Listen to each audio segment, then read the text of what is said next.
Chers collègues, la parole est à Madame Isabelle Florennes pour le groupe Union Centriste.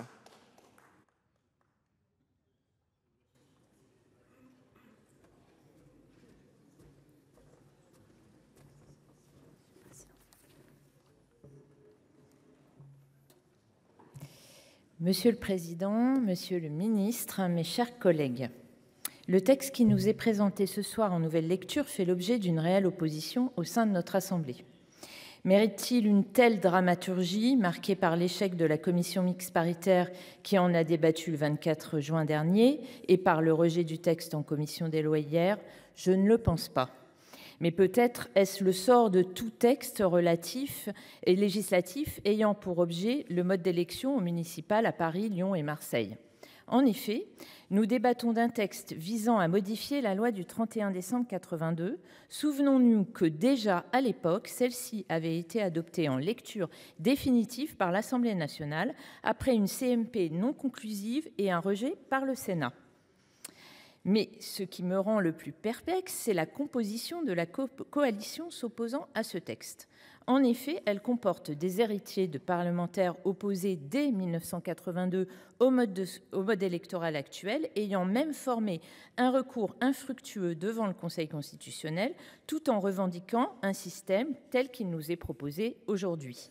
Et aussi des descendants de ceux qui, en 1999, réclamaient une modification de la dite loi de 1982 afin d'obtenir une déconcentration des pouvoirs.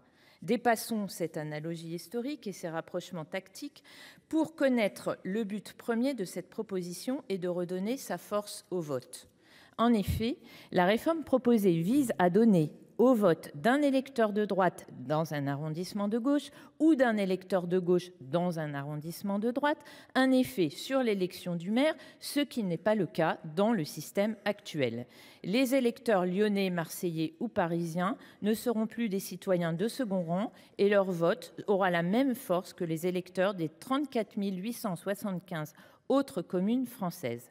La démocratie locale doit reposer sur la transparence et la confiance mutuelle et non sur des jeux d'appareils. C'est une évidence qu'il faut parfois rappeler.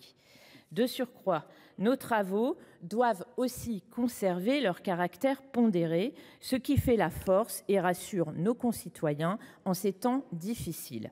Cette modération, j'aurais aimé la retrouver tout au long de l'examen de ce texte et je ne l'ai malheureusement pas beaucoup retrouvée. Ainsi, l'essentiel, qui est, vous le savez mes chers collègues, la synthèse du rapport de notre collègue Lauriane Nosand que je salue, ne résume pas une situation mais dresse un constat à charge. Ce document de synthèse devrait être pris comme un cas d'école de ce qu'il ne faudrait pas faire. Il s'apparente plus à un tract politique qu'à un rapport parlementaire. Alors, rapidement, je vais répondre aux principales critiques faites contre ce texte. Il lui est reproché d'être mal préparé ou d'être élaboré dans la précipitation.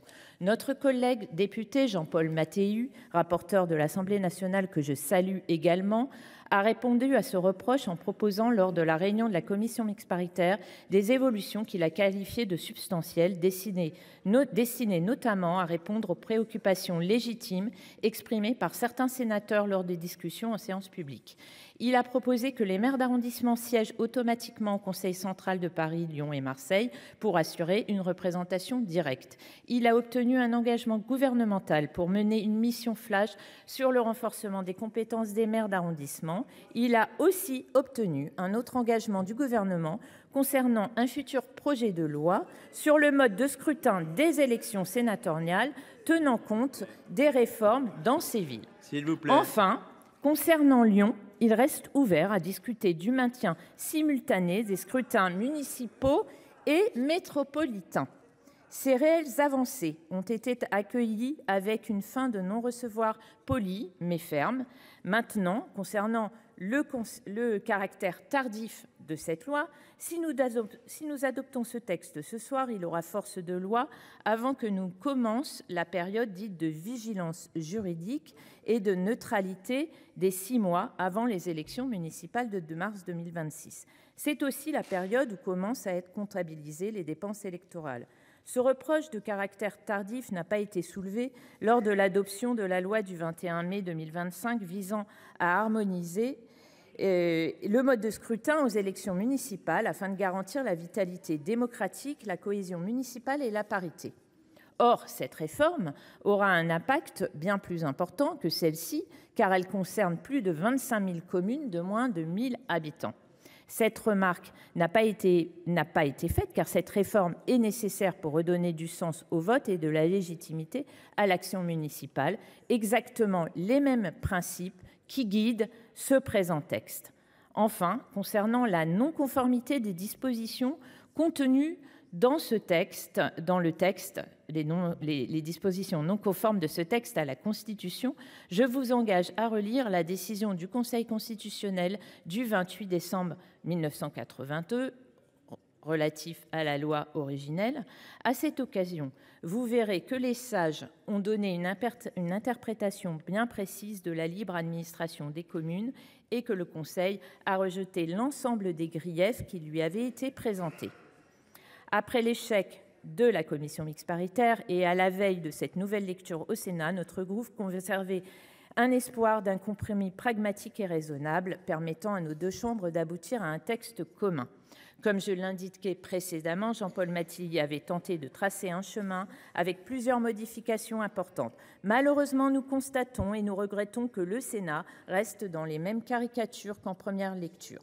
Notre groupe continuera malgré tout à soutenir très majoritairement ce texte, convaincu qu'il constitue une avancée démocratique importante pour Paris, Lyon et Marseille. Je vous remercie.